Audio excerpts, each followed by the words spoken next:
Students, welcome to तस्नीमैटिक्स class. आज का लेक्चर बहुत ही अहम है और वो है कोडिंग चैलेंज।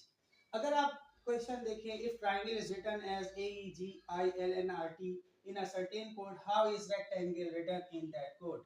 और ऑप्शंस हमारे पास चार हैं। इन ऑप्शंस में से कौन सा ऑप्शन सही है?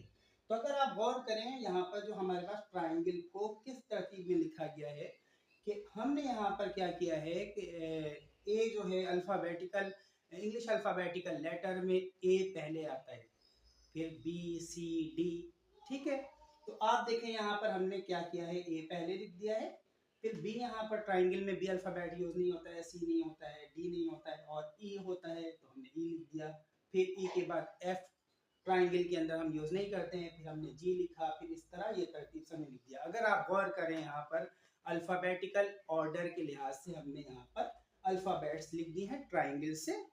ट्राइंगल के अंदर जो अल्फाबेट्स होते हैं उससे हमने अल्फाबेट्स लिख दिए, लेकिन ये असेंडिंग ऑर्डर में लिखे हैं। तो अब आपने ये बताना है how is rectangle written in that code. तो रेक्टेंगल बताना है कि रेक्टेंगल इसी तरतीब से अगर लिखें, इसी कोड के लिहाज से लिखें, तो रेक्टेंगल किस तरह लिखा जाएगा। पहला ऑप्शन देखें, अगर आप गौर करें तो क्या है, पहले ऑप्शन में ECA बाद में लिखा हुआ है, इट्स मीन ये रॉन्ग है। अगर आप दूसरे ऑप्शन की बात करें तो दूसरे ऑप्शन में अगर आप गौर करें, रेक्टेंगल में ए मौजूद है, यस ए लिखा है हमने, फिर बी मौजूद नहीं होता है रेक्टेंगल के अंदर, तो हमने यहाँ पर देखना भी है, बी नहीं है। फिर हमने क्या लिख दिया, सी लिख दिया। फिर ई दो दफा है, हमने ई दो दफा लिख दिए, मतलब हमने ये असेंडिंग ऑर्डर में लिख दिए। तो ये ऑप्शन नंबर बी करेक्ट है।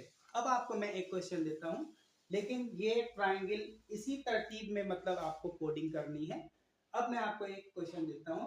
एक वर्ड है क्वेड्रिलेटरल।